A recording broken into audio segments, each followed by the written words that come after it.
lágrimas rolam enquanto Deus trabalha em nós. Lágrimas rolam enquanto ouço a tua voz.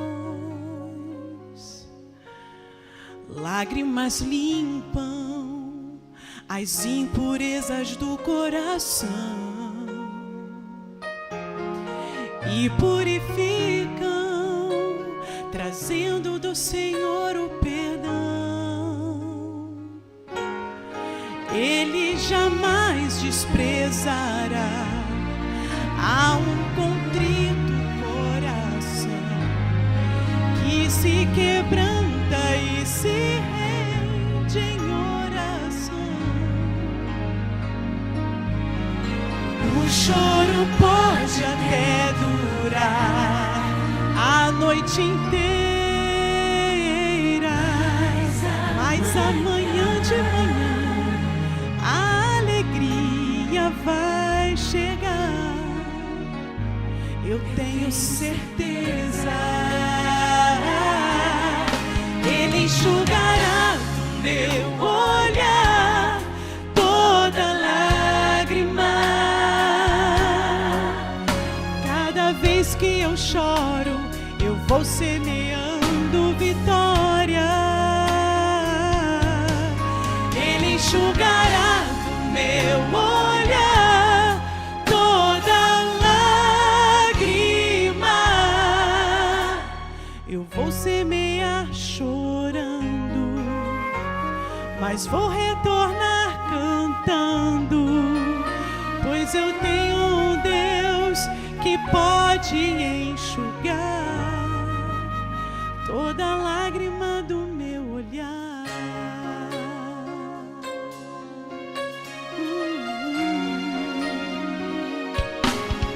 O choro pode até durar a noite inteira,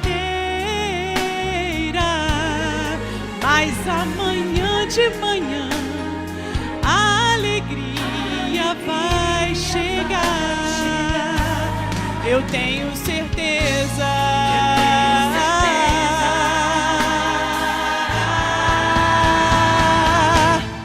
Ele enxugará do meu olhar toda lágrima. Cada vez que eu choro, eu vou semeando vitória. Ele enxugará do meu olhar toda lágrima. Eu vou semear chorando, mas vou retornar cantando, pois eu tenho um Deus que pode enxugar toda lágrima do meu olhar.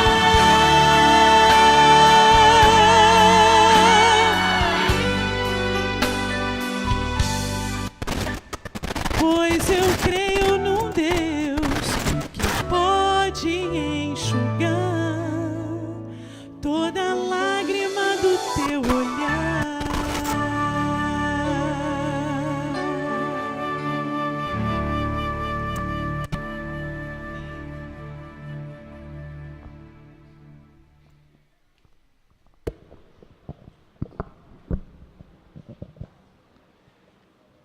Obrigado, Aline. Este hino, esta música, ela prepara o nosso coração realmente para ouvirmos a palavra de Deus. Que Deus abençoe a toda a igreja aqui presente. Eu quero pedir a todos que peguem as suas Bíblias e abram no capítulo 1 do Evangelho de João. Eu quero falar da satisfação que temos de estarmos aqui à frente e de vermos algumas visitas que nós temos aqui. Quero que vocês se sintam felizes por estarem aqui conosco nesta manhã. Que o Espírito de Deus possa estar impressionando-os e que vocês saiam daqui na certeza de que tiveram um encontro com Deus. Quero falar também da alegria que temos cada sábado que a igreja de Oswaldo Cruz está aqui. É muito bom tê-los aqui conosco. Nós sabemos que as obras lá já estão adiantadas, mas vai ser muito chato vocês saírem daqui. Que Deus continue realizando a sua obra nos nossos corações, e para onde nós fomos designados, que Deus nos acompanhe. Amém, irmãos? Eu quero que vocês leiam junto comigo João, capítulo 1. Há tempos atrás eu preguei sobre João Batista, mas essa semana eu fiquei impressionado, essas 2 semanas, fiquei impressionado a voltar a ler sobre os discípulos de Jesus. E teve um verso que me impressionou e não teve jeito. Eu pensei, eu vou falar sobre esse verso. É o verso 38, mas eu quero ler a partir do verso 35. E depois eu vou ler outros versos mais nesse evangelho, nesse mesmo capítulo. E eu gostaria que vocês sempre me acompanhassem na leitura, porque tão somente ouvir, às vezes torna um tanto enfadonho, mas quando a gente acompanha a leitura, aí não fica tão cansativo uma leitura longa. João, capítulo 1, verso 35 em diante. No dia seguinte, estava João outra vez na companhia de 2 dos seus discípulos. E vendo Jesus passar, disse: Eis o Cordeiro de Deus. Os 2 discípulos, ouvindo dizer isto, seguiram Jesus. E Jesus, voltando-se, vendo que o seguiam, disse-lhes: Que buscais? Disseram-lhe: Rabi, que quer dizer mestre, onde assistes? Ou outra tradução diz: onde moras? Respondeu-lhes: vinde e vede. Foram, pois, e viram onde Jesus estava morando, e ficaram com ele aquele dia, sendo mais ou menos a hora 10ª, 4 horas da tarde. O verso que me impressionou foi esse verso, essa palavra dos discípulos: Rabi, onde moras? Não é isso que Jesus tinha perguntado a eles, mas essa foi a resposta dos discípulos, discípulos de João Batista.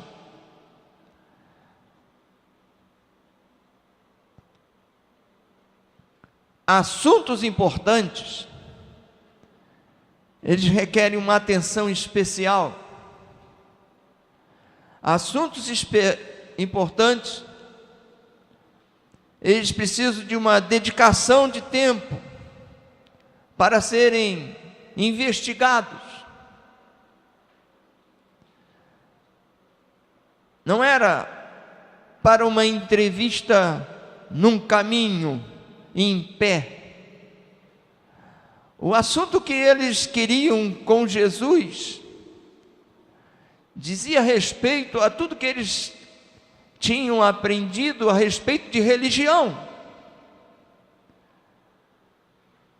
João Batista tinha dito que aquele era o Cordeiro de Deus, mas eles olhavam para o Cordeiro de Deus que João Batista apontava, e eles não viam nada com o que a religião tinha lhes ensinado a respeito do Messias.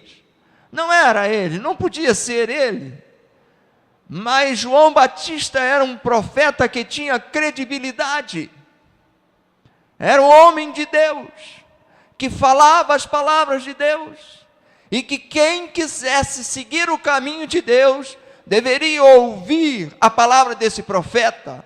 E esse profeta apontava para Jesus e dizia: eis o Cordeiro de Deus.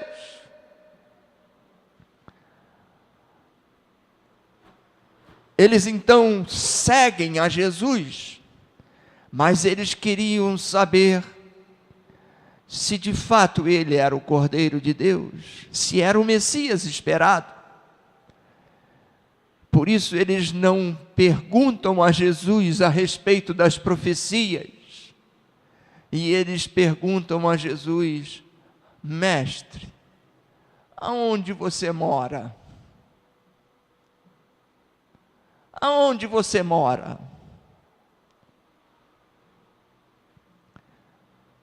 Essa palavra me impressionou, porque quanto tempo nós temos dedicado a coisas importantes em nossa vida e que decidem o nosso destino eterno, que decidiriam o nosso destino eterno.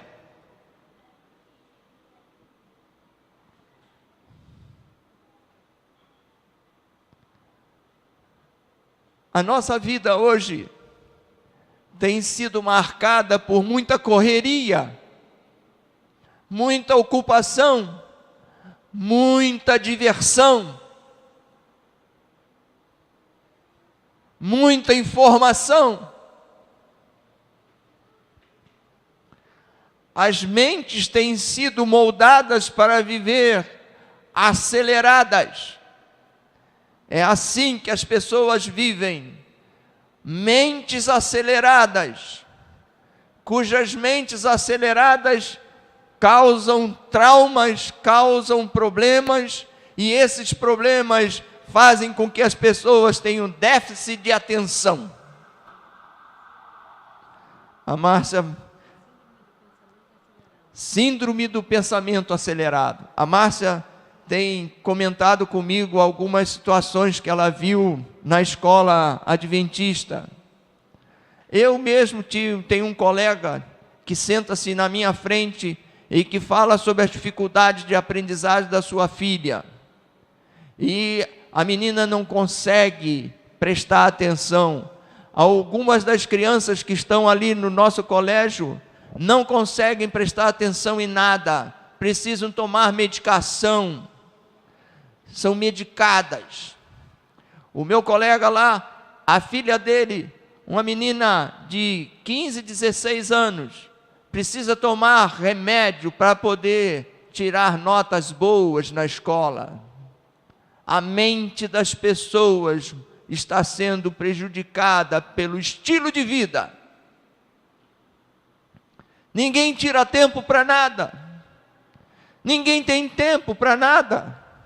Todo o tempo é consumido em diversão, em internet. As pessoas vivem dessa maneira. Não há tempo para as coisas. E quando há tempo para as coisas eternas, a mente está impossibilitada de ouvir a voz de Deus. Esses dois discípulos,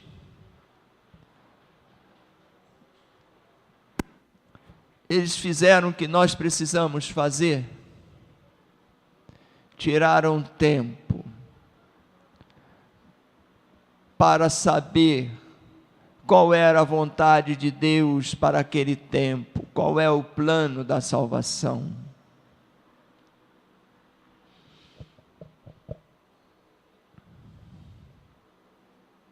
Nós precisamos tirar tempo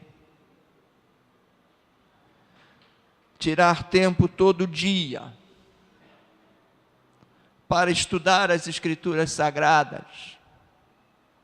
Quem não faz isso, quem não para, sofre as consequências. A sua religião é uma religião superficial.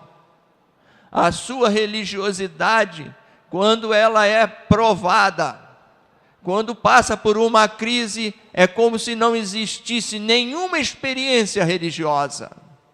E às vezes a gente pensa que é religioso, a gente pensa que está em comunhão com Deus, mas é quando vem uma dificuldade que a gente vê como nós nos desapontamos a nós mesmos, ficamos decepcionados, porque eu não fiz o que era certo. Muitas vezes você não faz o que é certo, porque você não para ouvir a Deus e não para permitir que Deus molde a tua mente, o teu coração. Vivemos com a mente acelerada.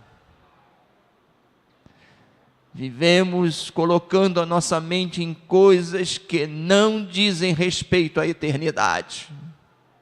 Dizem respeito tão somente a esta terra. E que incapacita-nos até para vivermos bem nesta terra.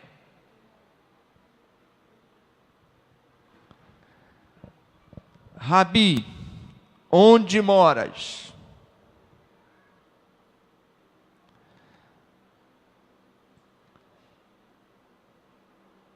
João Batista tinha dito que Jesus era o Cordeiro de Deus.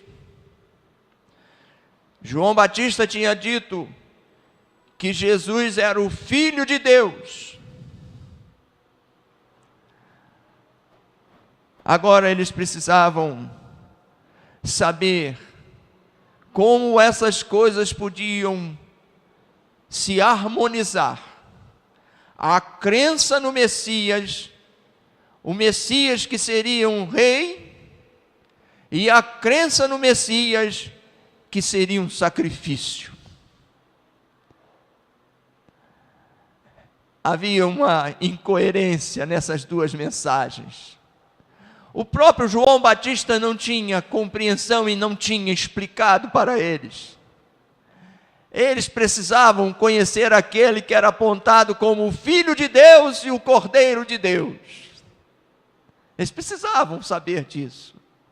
Por isso eles perguntaram, mestre. Eles não falaram, Senhor. Eles falaram de forma respeitosa, mestre, rabi, aquele que sabe, que tem algo para nos ensinar. Onde moras? E Jesus os chamou. E o relato bíblico diz que eles ficaram aquele dia com Jesus.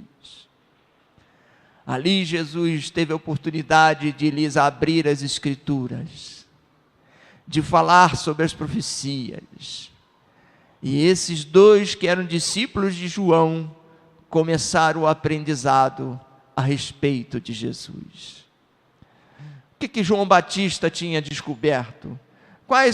Qual tinha sido o ministério de João Batista até então? Veja no mesmo capítulo, verso 19. Olha a riqueza dos ensinamentos de João Batista. Este foi o testemunho de João, verso 19.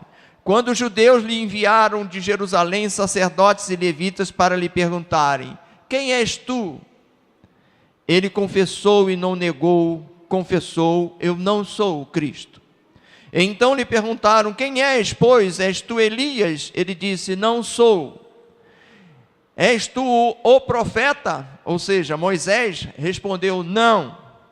Disseram-lhe, pois, declara-nos quem és, para que demos resposta àqueles que nos enviaram. Que dizes a respeito de ti mesmo?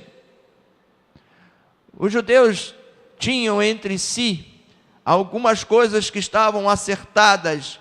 Eles sabiam sobre quando no tempo do fim surgiria Elias, o profeta iria voltar para falar, e eles também tinham a expectativa da vinda de Moisés, que Moisés ressuscitaria e queria ensinar ao povo, e eles olhavam para João Batista e o confundiam, porque João Batista conhecia a história. João Batista era um profeta nos modos dos profetas do Antigo Testamento, portanto pensavam, será ele o Elias que voltou? Será ele Moisés que ressuscitou? Por isso eles perguntam, e então João Batista tem que dizer, não sou também Moisés. Então eles perguntam, quem é você? Então ele respondeu, eu sou a voz do que clama no deserto, endireitai o caminho do Senhor. Eu sou a voz do que clama no deserto. como disse o profeta Isaías. Quero ler com vocês essa passagem que João Batista atribui a si mesmo. Isaías capítulo 40. Isaías 40, verso de 1 a 5. Consolai, consolai o meu povo, diz o vosso Deus. Falai ao coração de Jerusalém, bradai-lhe, que já é fim do tempo da sua milícia, que a sua iniquidade está perdoada e que já recebeu em dobro das mãos do Senhor por todos os seus pecados. Voz do que clama no deserto, preparai o caminho do Senhor, endireitai no ermo vereda a nosso Deus. Todo vale será aterrado e nivelados, todos os montes e outeiros. O que é tortuoso será retificado, e os lugares escabrosos aplanados. A glória do Senhor se manifestará, e toda a carne haverá, pois a boca do Senhor o disse. Amém, irmãos? Essa era a obra a que João Batista estava associado. E ele coloca-se nessa posição como sendo voz do que clama no deserto. A obra de João Batista estava associada à obra do Messias. Os servos, quando os reis no passado faziam as suas viagens, um grupo de batedores iam na frente acertando, tampando os buracos para que aquela comitiva passasse, acertavam as coisas para que quando o rei passasse ali não houvesse nada atrapalhando a sua passagem. Associa-se aqui, o profeta Isaías fala sobre isso, sobre a obra da preparação dos corações para que os homens se encontrem com Deus. Essa era a obra do profeta, essa é a obra do Evangelho. Endireitar corações tortuosos, mudar vidas. João Batista fala que ali estava a definição de quem era ele.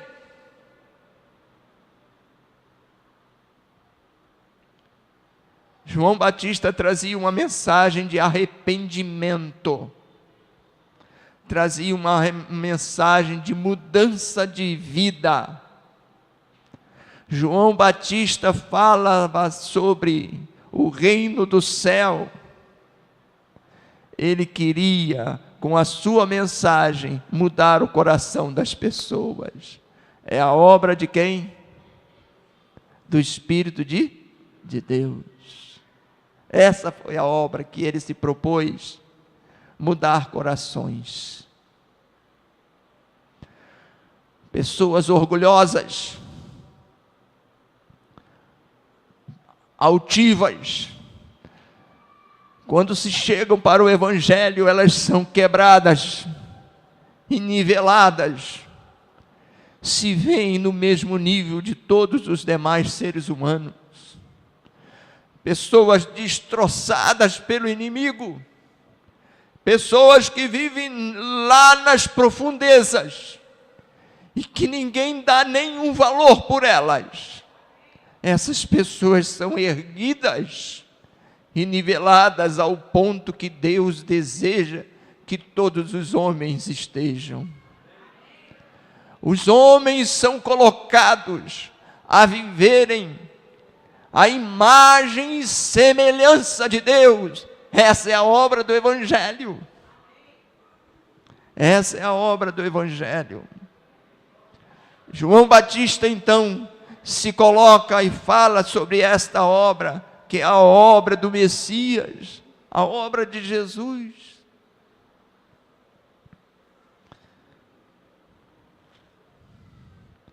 Ali, onde esses dois homens tinham estado, João Batista tinha ficado perto do Rio Jordão, e ali no Rio Jordão, ele falava sobre o poder de Deus para mudar a vida das pessoas. Ali no Rio Jordão, era importante aquele lugar, porque naquele lugar, o povo de Israel sabia que Deus tinha operado o milagre da retenção das águas para que o exército, para que o povo de Israel atravessasse e tomasse posse de Canaã. Eles sabiam que Deus era poderoso para mudar as forças da natureza, para mudar as forças que regem a vida das pessoas, o DNA ou o que seja.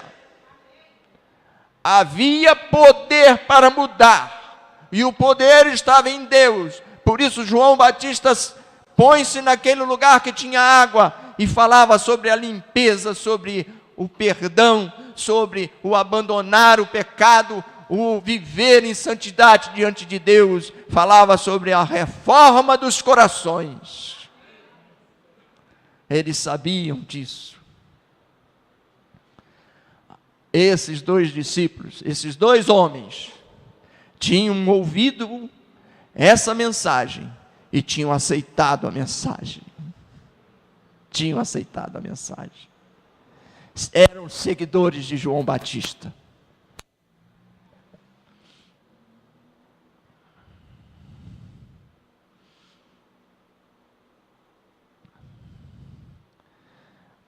O verso 32 a 34 do capítulo 1 de João, vamos voltar para ele.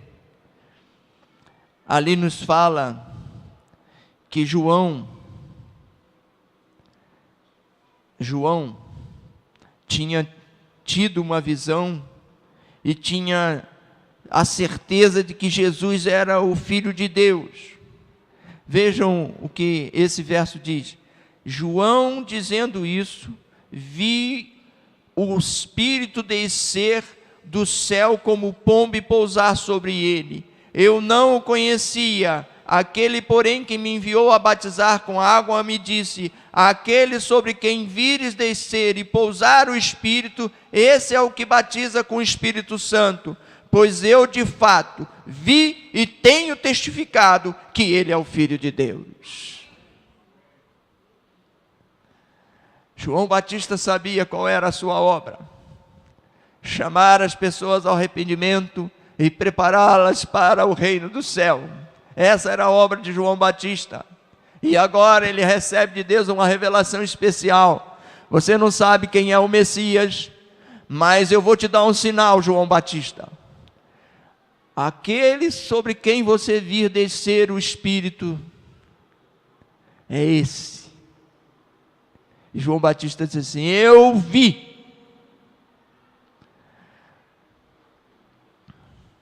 Ellen White diz que no batismo de Jesus existia uma multidão muito grande.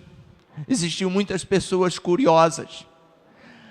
Porque em toda a pregação de João Batista tinha vários tipos de pessoas. Tinham pessoas que buscavam a Deus e tinham pessoas que estavam ali por curiosidade. Mas ela diz que aquele momento do batismo de Jesus, nem todos viram. Nem todos viram o milagre acontecer. Nem todos ouviram a voz de Deus. Só alguns ouviram. João Batista viu e ouviu. E ele falou para todos.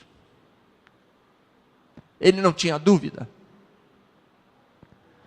O que mexe com o meu coração sobre essas questões do discipulado é que às vezes a gente está na igreja.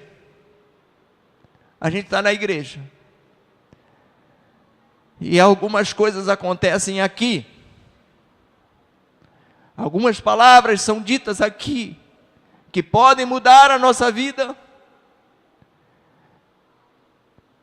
E às vezes nós não ouvimos essas coisas. E saímos reclamando. Porque a gravata do pregador, porque o cabelo do pregador, porque problema do ar-condicionado, problema disso, problema daquilo. Lá naquele lugar, no Rio Jordão, estavam pessoas que podiam ter recebido a bênção da salvação, mas elas estavam com seus corações o quê? Endurecidos. Coração e mente endurecida. Deus estava operando, e Deus estava operando e mudando os corações. A obra de João Batista era uma obra preparatória para que, quando o Messias chegasse, todos o abraçassem. Mas ali estavam pessoas que nem ouviram a voz de Deus. Meu irmão, eu quero chamar a tua atenção nesta manhã para isso. Quando você vem à igreja de Deus, quando você se põe diante de Deus, dê prioridade ao que Deus fala ao teu coração. Não deixe nada que a síndrome do pensamento acelerado possa interferir e não permita que você ouça o que Deus tem para falar ao seu coração. Abra o teu coração a Deus, ouça a voz de Deus, aceite a mensagem de Deus para a sua vida. Deus apela a todas as pessoas, não tem uma pessoa que não sinta o toque de Deus na sua vida, no seu coração.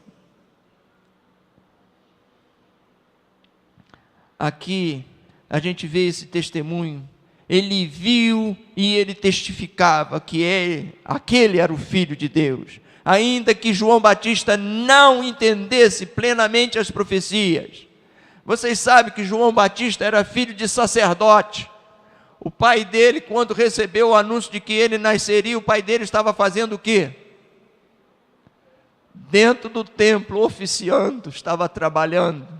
João Batista, portanto, era da linhagem sacerdotal, mas o que ele estava fazendo, vestido de pele, lá nas barrancas do Rio Jordão, barbudo, com uma dieta totalmente diferente, e não se associando aos rituais do templo, ele estava ali cumprindo o que Deus tinha determinado para a sua vida.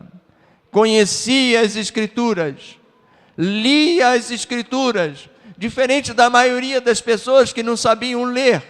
Aquele não era um tempo em que se divulgavam tanto saber. João Batista lia as Escrituras e tinha sofrido a influência dos rabinos, dos sacerdotes, que tinham ensinado a respeito do Messias algumas coisas difíceis de se... Hoje nós compreendemos, mas naquela época era difícil de se combater. João Batista, portanto, recebe a revelação de Deus, de que aquele era o Cordeiro de Deus. Mas o Cordeiro de Deus, como pode ser o Cordeiro de Deus? O Messias, o Cordeiro de Deus, ele foi chamado para Isaías 53. Foi para lá que a mente de João Batista foi seguida. Por isso, ele declara: este é o Cordeiro de Deus, que tira o quê? Pecado do mundo.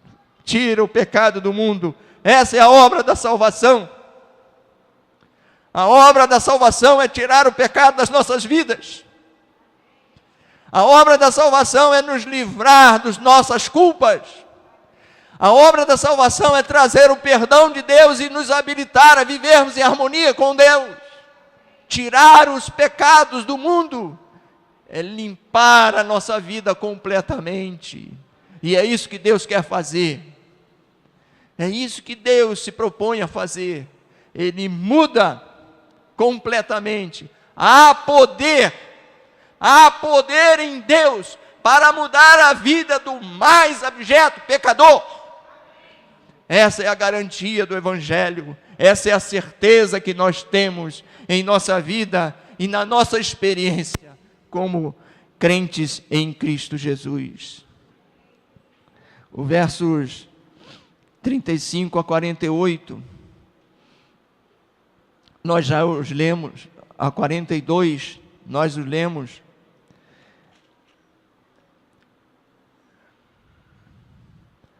O verso 40 nós não lemos. Era André, o irmão de Simão, Pedro, um dos dois que tinham ouvido o testemunho de João e seguido Jesus. Verso 41. Ele achou primeiro seu próprio irmão Simão, a quem disse: achamos o Messias. E o verso 42, e o levou a Jesus. Olhando Jesus para ele, disse: tu és Simão, o filho de João, tu serás chamado Cefas. Esse capítulo, ele precisa ser entendido. Jesus tinha sido batizado, Jesus tinha passado os 40 dias, 40 noites no deserto, estava desfigurado. João Batista, quando aponta Jesus, João Batista o reconheceu. Ninguém o reconhecia porque ele estava desfigurado por tantos dias em jejum. E agora, quando nós lemos esses versos aqui, o resultado daqueles dois discípulos de João terem seguido a Jesus e aprendido, eles entenderam, quando dialogaram com Jesus, eles disseram: achamos o Messias. Meus irmãos, nós precisamos estudar as Escrituras Sagradas para sabermos qual é a obra que Deus quer realizar em nossos corações. Nós precisamos ouvir a palavra profética para que de fato haja uma mudança de coração, para que nós achemos o Messias individualmente. Aqui, nesses versos, a gente vê que o que está nos outros evangelhos é que quando Jesus chamou as pessoas pela beira do caminho, ele não chamou tão somente de forma miraculosa, não foi um chamado emocional. Esses homens, esses dois discípulos de Jesus, de João, estudaram com Jesus, conheceram as profecias, e eles chamaram os seus queridos, e ali aqueles queridos também passaram a ouvir a mensagem, passaram a seguir a Jesus, até que chegou o momento em que Jesus fez o que com eles? Vem e segue-me. Meu irmão, Deus tem trabalhado no teu coração. Você pouco a pouco vai conhecendo a vontade de Deus para a sua vida. Não permita que nada atrapalhe esse seu crescimento espiritual. Não permita. Deixe Deus guiar. Porque Deus tem muitas coisas a realizar em nosso tempo. Deus tem muitas coisas a realizar dentro da tua família. Deus tem maravilhas, tem bênçãos a dar, sem medida, a toda a família humana. Mas a gente precisa permitir que Ele realize primeiro no nosso coração. Esses foram discípulos de João, se tornaram discípulos de Jesus.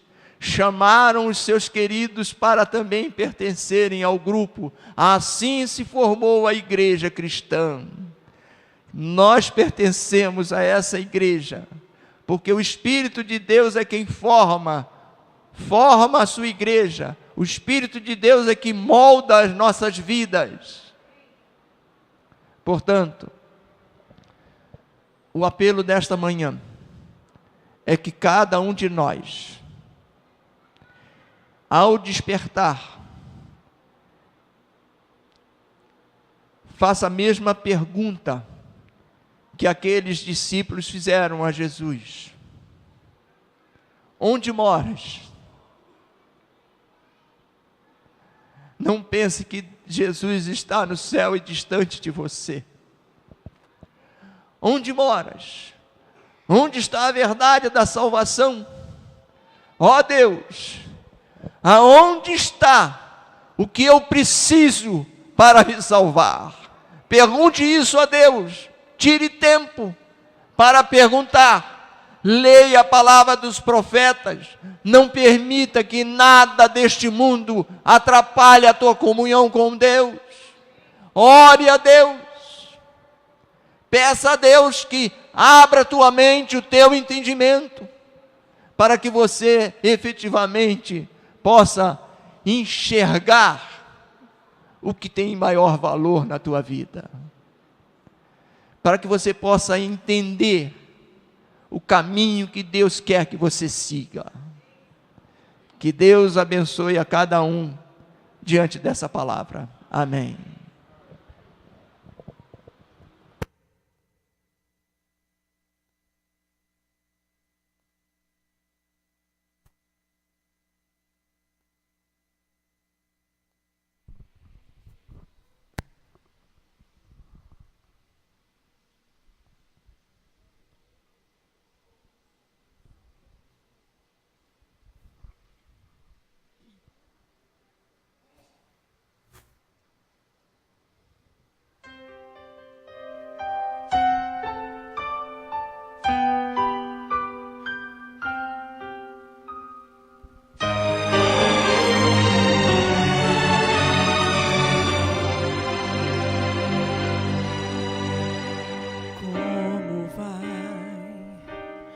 A tua vida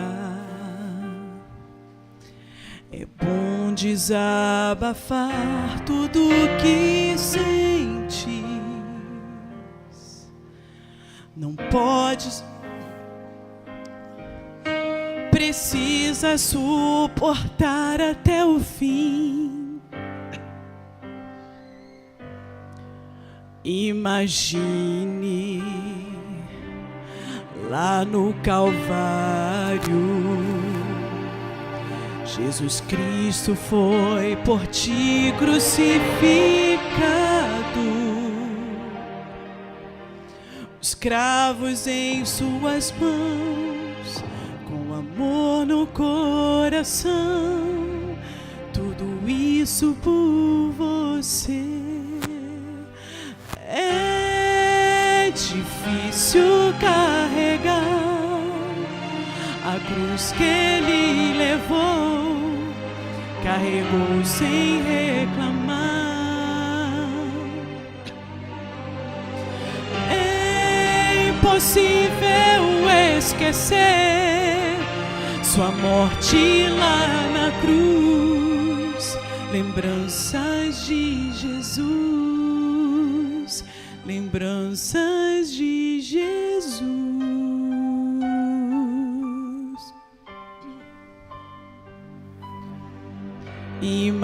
Imagine lá no Calvário,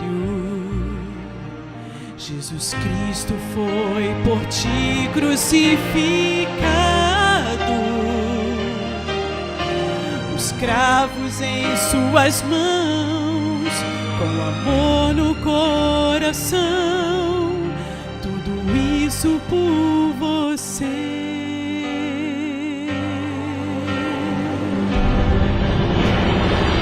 É difícil carregar a cruz que ele levou, carregou sem reclamar. É impossível esquecer sua morte lá na cruz. Lembranças de Jesus, lembranças de Jesus.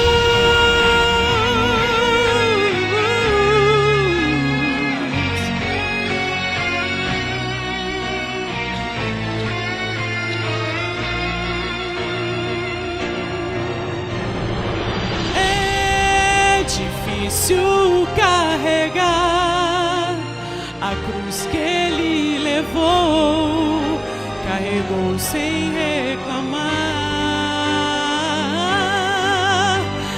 É impossível esquecer sua morte lá na cruz. Lembranças de Jesus, lembranças de Jesus.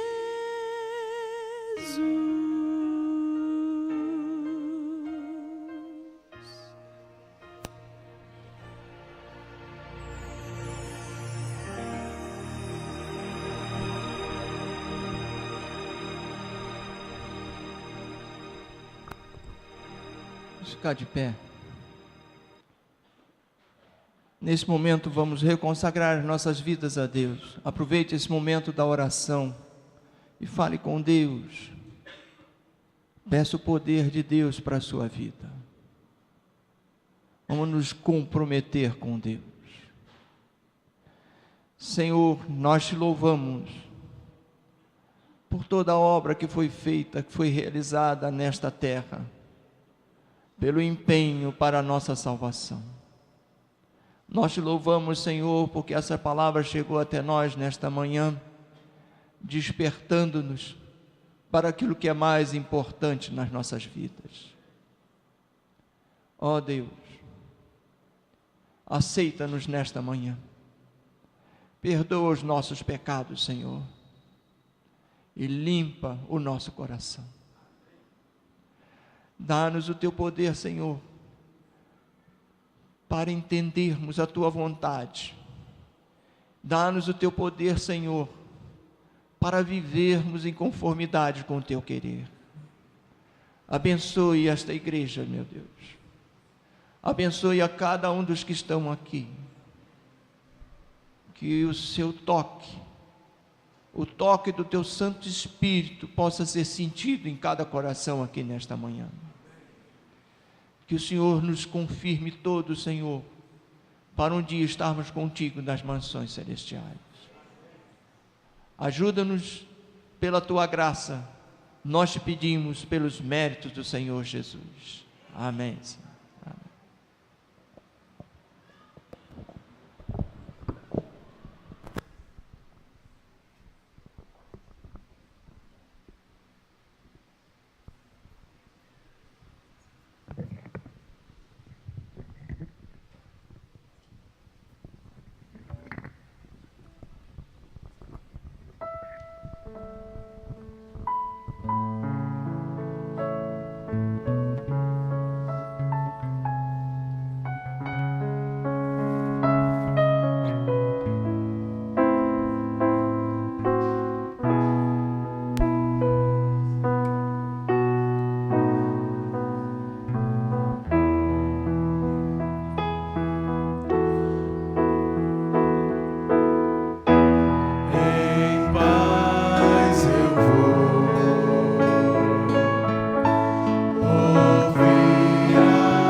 Estou